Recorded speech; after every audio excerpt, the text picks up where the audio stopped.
Welcome to the E-Pathshala, the PG course for computer science student. We are discussing with respect to the course of embedded system, and in embedded system we are particularly concentrating on the ARM and Atom processor. So, we already spoken about few classes about the ARM architecture and its instruction in our previous classes. In today's class we will actually try to concentrate on few rest more instructions that we have in ARM. We will also speak on how the privilege instruction gets executed and how we actually access and execute a coprocessor instruction. We conclude ourselves by speaking a small concentration of discussion on the thumb instruction set, and we will see few examples of the embedded C program that incorporates the ARM microcontroller kind of scenario. Okay. So, to start with, among the classification of instruction, we already seen the data processing, control flow, data transfer. Today's class will actually concentrate on the last three, the software interrupt instruction and the program status register instruction, the coprocessor instruction. So, software interrupt instruction. So, as the interrupt name comes into picture, interrupt handlers can run only in during the mode of where you have a supervised or a privileged mode. So, I have to give a call which has to run for under the concern of the privileged situation, a supervisor call. So, whenever I want to execute something which needs the support of the operating system, we will definitely go for this particular kind of instruction, which is basically a software interrupt instruction. So, some defined function which has to be executed under the kernel rights of the operating system. So, we can say that SWI, the software interrupt instruction, is a user defined privileged section of code that we want to run. So, as we always see, like whenever you go to a subroutine or something, you need to store your current status information. So, that is basically done by our SPSR. Okay. So, store your CPSR in your SPSR that belongs to the supervised mode of operation. Then it could be even with respect to our interrupt request kind of scenario, or it could be even with respect to our fast request scenario, when we tend to store the current program status register into the save program status register. So, generally when you move to this particular interrupt scenario, we always have a vector table which actually tells where are the different interrupt handlers available in the memory. So, that table is available at the location of 08, where we normally try to point to the program counter, from where we will actually start finding out what is the next thing that we need to execute. So, just like any other instruction, we need a offset value that actually points to this particular location, that it takes almost 24 bits, similar to our branching scenario. So, we can just imagine that supervisor call basically happens to execute privileged level of instruction. So, which can't be done directly under the user mode. So, we can just look on two examples over here, the SWI, which actually speaks about two different locations where I run some kind of a supervised subroutines which need the permissions of the operating system. Okay. So, coming to the next category of instruction, the instruction that are relevant to the register transfer with respect to the program status word. So, either I am trying to copy the content of program status word to the register, or the register's content to the program status word. So, if you just look down the first one, MRS, where the CPSR of the current one is tried to be copied into the a destination register, or maybe into the SPSR. So, if we just look on to this particular example, it is a 32-bit register, and even the CPSR on the R0, R1, R2 are the 32-bit register, where I am trying to copy the values of this CPSR or the SPSR into the registers R0 or R3. Vice versa of this previous scenario which we have spoken is our MSR, where I am trying to put a content into the status register. So, a content in the register field or some register that I am trying to point over here can dump its values on the status register. Either it could be our CPSR, either it could be our saved program status register. See, the RM value dumped into our CPSR or SPSR. So, it could be a register value that could be dumped into it, or it could be immediate 32-bit that is tried to be copied into this particular SPSR. So, this instruction is a privileged instruction generally when I am trying to update the contents of the SPSR or CPSR. So, generally normally an operating system will expect that this instruction runs under the privileged mode. So, after the program status register, the third category of instruction that we are trying to speak over here is a coprocessor instruction. Coprocessor instruction, as we have already seen, like a processor, ARM processor can keep on extending itself, appending itself with some additional processor which are generally called as coprocessor, which helps in improving the instruction, the richness of the instruction set of the ARM, which can do additional processing apart from what ARM does. So, at the maximum 16 coprocessor can be interfaced with the ARM structure. So, each coprocessor will have its list of register which it may try to copy or transfer the content into the memory or the register of the CPU of the ARM processor at given period of time, or you may try to do some data processing kind of operation on this particular coprocessor register. So, if you just look down with respect to the coprocessor, we can classify the instruction that the coprocessor can be put forth into three categories. One is the usual coprocessor data processing instruction, the coprocessor register transfer instruction, the coprocessor memory transfer instruction. As the name itself indicates over here, coprocessor data processing. So, CDP. So, just like we have data processing instruction, so it initiates the processor's data processing capability and those operations are expected to be executed over here. So, when I say coprocessor register transfer, I am trying to transfer the content of the register maybe from the ARM to the coprocessor or from the coprocessor towards the ARM register. So, if you look down, there are two over here, MRC, MCR. MRC move the ARM register from the coprocessor register. So, MCR is basically copying like the coprocessor register from the ARM register. Then the same kind of copying, if you do it with respect to the memory, we normally call whom? We call the load and store kind of instructions. That is what is over here, LDC and STC. So, load the coprocessor register from the memory or store the coprocessor register content into the memory. That is what is the LDC and STC kind of scenario.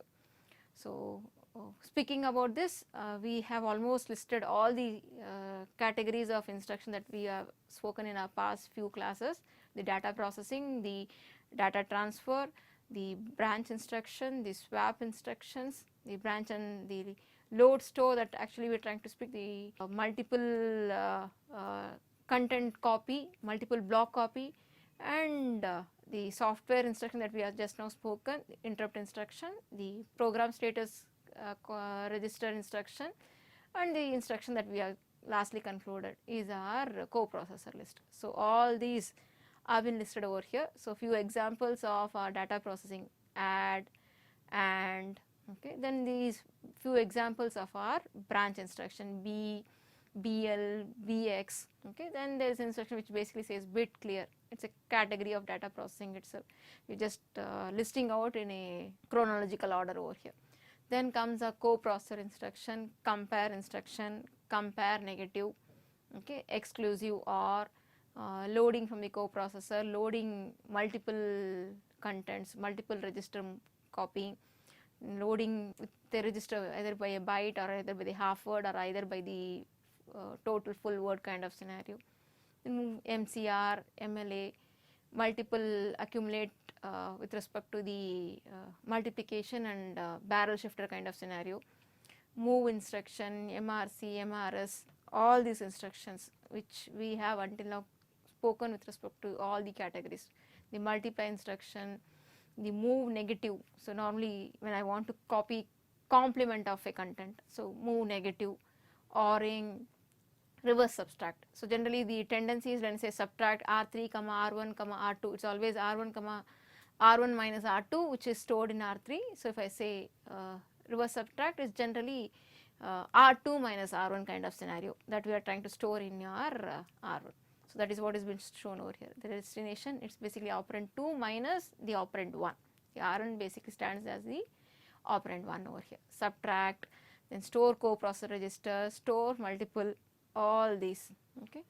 The store register for the memory, then the subtract of software interrupt, swap, test bit, test on equality, Okay, so all these are the categories of instruction which we have seen until now. After the instruction set that belongs to ARM, next that comes into picture is our thumb instruction. The thumb instruction, if you remember back, we said like ARM instruction are of 32-bit, the thumb instruction is of 16-bit. So it has to be more compactly encoded and it should be a denser kind of implementation. So with lesser number of bits I should be able to equally tell the same subset of operation that we were actually speaking with respect to the ARM. The same addition, multiplication, everything that should be possibly done by ARM should also be done by the thumb instruction. Maybe few operations we may let go because of the insufficiency of number of bits that is available with respect to the thumb, but it creates a compact encoding that we are trying to put on with respect to the thumb. So it is a 16-bit encoding scenario over here. So 16-bit instruction where we are trying to optimize the code density. So lesser number of bits, equivalently vibrant amount of operation. So lesser number of bits ultimately means what? You are using less amount of memory. So that is what it actually shows, improved performance of memory. That is less amount of memory, more operations. Then ultimately what this thumb instruction tries to do, it does the same sequence of operation that we actually have even in the ARM. So since it is 16-bit, all operations are not possible, only maybe few have to be let gone. So it is a subset of the ARM instruction set. Okay. See, core with respect to our ARM core, as we already said, like it always has two states, ARM state, thumb state, and we can switch from the ARM state and thumb state at any point of time. So how do you switch? As we said, we have instruction called as branch exchange or branch link exchange, which actually helps us to change or modify the thumb bit. So whenever the thumb bit is 1, it basically says that I need to go to the thumb instruction set and execute the instruction that belongs to thumb category. When the thumb bit is 0, and even there is one more bit which is actually called as a Jazala bit. Even the Jazala bit is also 0, basically we are trying to execute the ARM core instruction. So when I say Jazala is 1, we are actually trying to execute the Java bytecode. Since we are not speaking about the Java bytecode currently, we are only concentrating on the thumb kind of scenario.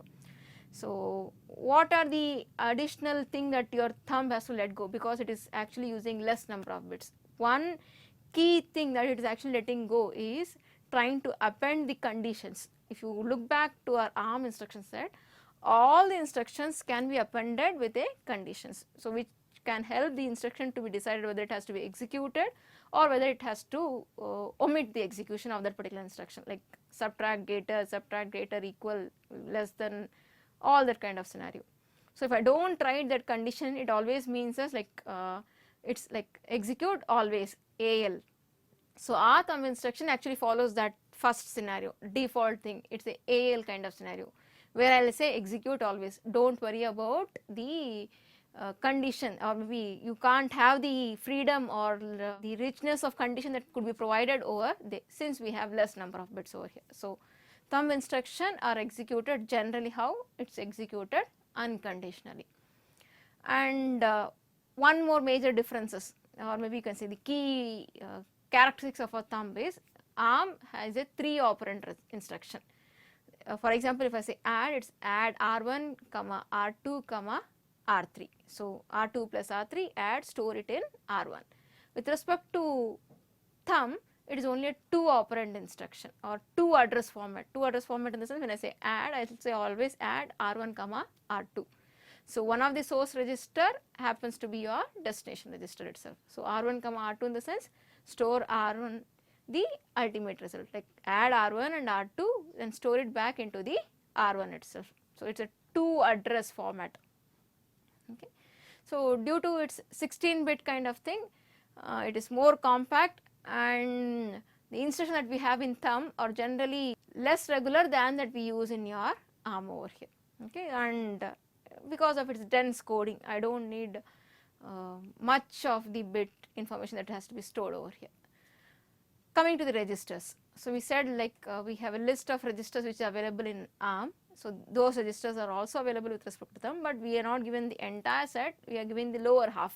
Okay, starting from R0 to R7 is a section of register which is generally being given to the thumb instruction set. So when I say add R1, R3 and all, right. I can use any register which is normally coming within the range of R0 and R7. And apart from this general purpose registers, we will always have some special function registers like our program counter, stack pointer, the link register. So, those instructions or those registers are generally fixed, R13, R14, R15, which works as a stack pointer, link register and a program counter. Speaking about the state, once I am ensuring that I want to work in the thumb state, so what should I do? First thing, put the thumb bit as 1. So, when you put the thumb bit as 1, you automatically execute instructions that are belonging to the thumb set. Putting the thumb bit as 1 and expecting to execute the ARM instruction will actually create some exceptions. The same thing is vice versa, like putting the thumb bit as 0 and trying to execute the thumb set of instruction will create an exception which has to be handled appropriately by the operating system. So, we do not want to do such kind of wrong way of execution. So, when I say thumb bit is 1, I am trying to execute the thumb instruction set.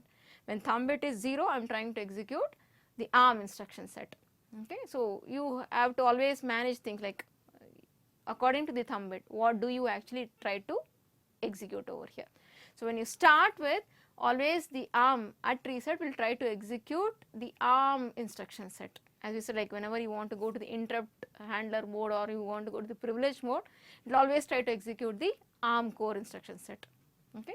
So, it is generally like with respect to the embedded C kind of scenario, we will normally try to pick up the thumb set rather than the ARM set, maybe because of the choice of amount of memory that is used by thumb, which is lesser compared to the ARM kind of implementation. Thumb instruction. So, speaking about the thumb instruction, it is a fairly clear indication that thumb instruction is quite very simpler in terms of like it does not have more operands. Because it does not have more operands, what I tend to lose one of the freedom of retaining my source operand content. I overwrite it with my destination value. So, since I do not have one operand into it, maybe I need more number of instruction to execute the same section of code that would be done by the ARM instruction. And one more key thing that we told just now, like no conditional execution, you do not have that post fixing the conditions to the thumb set. Okay. And one more thing that it has to let go is, like if you look down into the architecture of ARM, one of the operand comes via the barrel shifter. So, we can do many shifting operation when the operand comes via the barrel shifter. Here we do not have such kind of operand scenario, like it does not comes via the barrel shifter. So, if I need to do a shift operation, that could not be done along with your regular instruction. You have a separate instruction for doing the shift operation, whether it is your logical shift or whether it is your arithmetical shift. So, we have a separate instruction for shifting. Why we have a separate instruction for shifting? Since it does not have the freedom of taking one of the operand via the barrel shifter. And one more key difference that we had seen with respect to ARM and thumb is, like in the ARM, whenever we are executing the data processing instruction, it does not updates our status flag. So, whenever I want the instruction to update the status flag, I will always append a bit or a letter called as S there. So, S basically means, like when I say add S, it basically means when you execute this add instruction, whatever the outcome of the status flag happens should be updated into your CPSR. That will be done only when I put S. If I do not put S, it will basically understand that I do not need to update the status register. So, we update the status register only for compare instruction. Okay, there are some selective instruction when you try to update your status instruction. It does not get updated for the data processing instruction. Whereas in thumb, all the data processing instruction assumes like it has a default S character along with it. So, whenever you execute a data processing instruction, it will automatically update the status flag. So, you do not need to specify the S separately or explicitly. And speaking about the syntax, we are not going into the thumb instruction much of detail as we are done with respect to ARM, just glancing through few section of thumb instruction. So, syntax could follow with respect to like the different operation. Op basically mean the different operation that we try to do in ARM, similar to in thumb. It could be add, logical shifting, anything. that we try to do either data processing or data transferring kind of scenario. So with respect to data processing, I can think about ANDing, ORing, exclusive ORings, subtracting or adding, multiplication, all these things. So different syntax based on the addressing mode. It could be, because as I said, like it's a 2 operand kind of scenario. So operand 1 and operand 2, or maybe I can have one of the operand as the immediate value. Okay.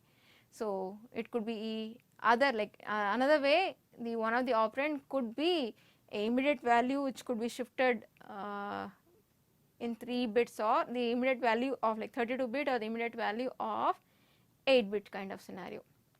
So these are few examples of the data processing instruction that we were actually speaking just now: addition, subtraction, negation, complementing. Then as I said, like you don't have the freedom of using the barrel shifter, so I need a separate instruction to do all the shifting process, either shifting, logical shifting or arithmetic shifting, either the left side or the right side, or the rotate right kind of scenario, where we will actually even take the carry along with and try to rotate. Okay. So just glancing through few on the data transfer kind of instruction, which is basically the load store kind of scenario. The similar kind of implementation, loading and storing, which could be of byte, which could be for half word, and one more thing that comes into picture is loading the signed representation. So either it could be half word or byte that I am trying to. So if you just look down, we are not speaking about the store over here. So generally loading needs that extension with respect to the extending the bit in your register that comes from the memory, where the signed bit has to be extended. So load store for data transfer. Okay. So what are the different things, or maybe the limitation that we could put forth for the thumb instruction? As we said, like most instruction that could be generated by the compiler over here for the thumb set does not have condition. The condition execution is not used.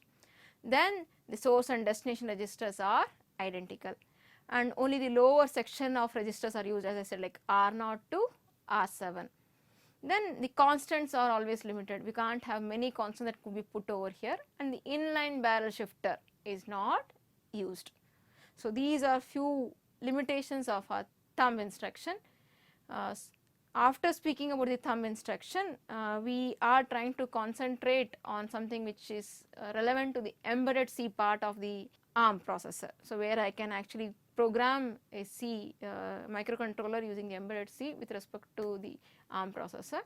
So the example that we are taking over here, trying to consider over here, is the LPC2148, which is the ARM 7 series of processor, which is basically ARM 7 TDMI processor. So if you just look down over here, this is a pin diagram of our LPC2148 kind of scenario. So each, if you just try to analyze on this particular pin diagram, most of our pins over here, okay, except few which has only one task to be done, which could be either VCC or ground or reset or this extal for the oscillator purpose. Most of our pin has multiple functions. It could be working like a port, it could be working like a transmitter bit for a UART, it could be working like a ADC bit, it could be working like a digital bit. Okay, so maybe maximum 4 tasks. The LPC 2148 of our ARM has pins which has multiple functions. Okay, so what function does this particular pin has to do, that will be told by some specific set of register, which will actually indicate how the pin should be working, like what functionality that actually they have to perform. And one more thing that we can actually observe in this particular pin diagram of LPC2148 is, like if you just look down, everywhere we kind of mention like P1 dot, P0 dot, okay, P0 dot 17, P0 dot 16, P0 dot 15. So basically P0 and P1 are the ports over here. The LPC2148 has 2 ports, P0 and P1. Each port is of 32 bit, just like ARM is a 32 bit architecture that we are considering over here. So each port is of 32 bit, okay, which can be either treated as entire 32 bit, or which could be read or written taking the half word 16 bit at a time. Okay. Now how do I treat these ports basically comes in terms of the control register that I use to define the operations of our port. Before we actually look into the control registers of this particular 2148, a few glances on what we have with respect to our 2148 LPC2 It has a on-chip memory which is of 32K of SRAM and 512K of kilobytes of flash memory, which could be used for both for data as well as the instruction. So, which is capable of storing even the byte, half word or the word.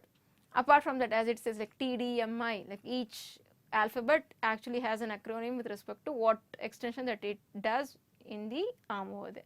So, it has a serial debugger, the JTAG debugger, it has a UART device, it has a in-application or in-system programming that is possible over here, IAP or in-system programming.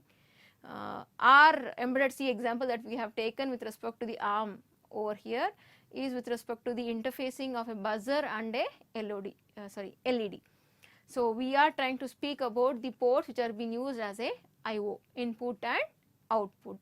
So, the ports 32 bits of P0 or 32 bits of P1 can be accessed either as the entire chunk of 32 bit or can even be accessed as a individual pins. So, as we said, individual pins which are available on this chip can have multiple functionalities.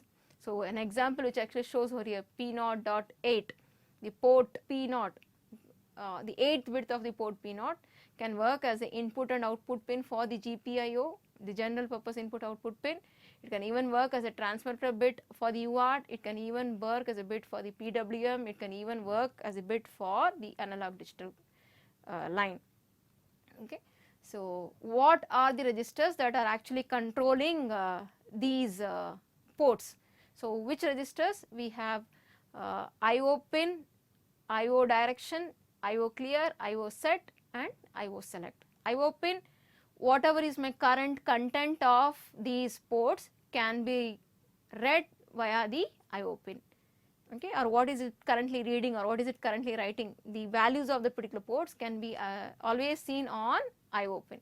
IO there is basically with respect to telling whether the pin should work as an input line or whether it should work as a output line.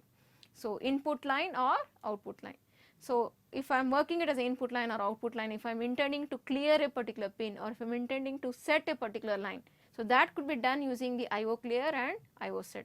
So, if I want to set P0.8, so I should go to that particular line, okay, then I use IO set and put P0.8 as 1. So, it will set that particular bit. If I want to clear P0.8, use IO clear, go to P0.8 and put a value 1 there, it understands that I need to clear this particular bit. IO select, we said we have 4 different functionalities, right. So, that could be selected by our IO select. So, IO select 0, IO select 1, IO select 2. So, each port is divided into 2 halves. So, IO select 0 and 1 is for the lower and upper word of the port 0, P0 0 to 15, P0 16 to 31. Whereas, IO select 2 is for the upper half word of the port 1. Port 1 lower half word is not available for GPIO, so only the upper half word. So, whenever I put IO select with 0 0, it basically means I am trying to utilize it for GPIO. So, we are not speaking about the different other functionalities that we have for 0 1 or 1 0 or 1 1. So, using IO select I will be able to tell whether I am using it for GPIO or not. So, what should I do? I should use that IO select, put a value of zeros over there. Then whether it is working like an input line or output line, who does? It has been told by the direction. So, 2 ports, right. So, IO 0 direction, IO 1 direction. So, for port 0, IO 0. For port 1, telling the direction will be IO 1 direction. So, 1 says it is output line, if I put there, if I put a 0, it is a input line. And IO set and clear for setting and clearing purpose. So, all these definitions of setting, clearing, direction is all available in the file that has to be included for the embedded C, which is your LPC2148 or generally it is named as 21xx dot header file. So, this is a small example for a previous set of control registers which you have taken. This is a small buzzer program. The buzzer has to be on and off for few intervals of time, okay, which is continuously onning and offing kind of scenario. So, we have a small delay program. A delay which actually runs it for like some timer which has to be elapsed for a period of time. So, this is a delay that we have over here. The main has first few things that has to be done, the setup kind of things, like pin select 0 basically tries to tell whether I am going to select the GPIO function for it or not. So, since I am only using as a GPIO, so pin select 0, pin select like IO select 1, IO select 2, IO select 0, all are being put with a value of zeros, 32-bit, right. So, hexadecimal, 8 digits of hexadecimal. And buzzer, when I am speaking about switching on or offing a buzzer, it is always trying to send a value to it. So, I want it to work as a output line. So, if I am assuming that the buzzer is connected to the lower byte of the higher word, so FF, we are sending FF there. Why? Because the port 1 is what is connected to the buzzer. So, for that buzzer I need to send a value. So, it should work like a output line. So, I will send 1 on the IO direction. So, that is what is been done. So, you have clearly indicated that you are using it as a GPIO, we are using it as a output line. Now, what do I need to do? I need to send 1 and zeros alternately. That is what we are trying to do over here. IO set and IO clear. Since it is with respect to port 1, so IO 1 set, IO 1 clear. So, we are setting using this particular instruction and we are clearing it using this particular instruction, which is done alternatively via a delay. So, this is a small example of the embedded C for buzzer. Similarly, we can even analyze this LED program. You can just go through this LED program, which has a series of array that can be run on a LED which is connected to the ARM architecture. So, I leave it to you all to just track these lines of code that is available for switching on the LED on and off. So, concluding today, we have finished off all the instruction categories of the ARM. We have glanced through few about the thumb instructions also, and we have seen how a embedded C program can work or can run with respect to the chip which you are considering over here is your LPC2148, which does a small programming over here with respect to the IO interfacing of the buzzer and the LED. So, with this we will try to stop over here and conclude our classes on ARM processor. We next will start with another advanced processor. Until then, bye, take care, thank you.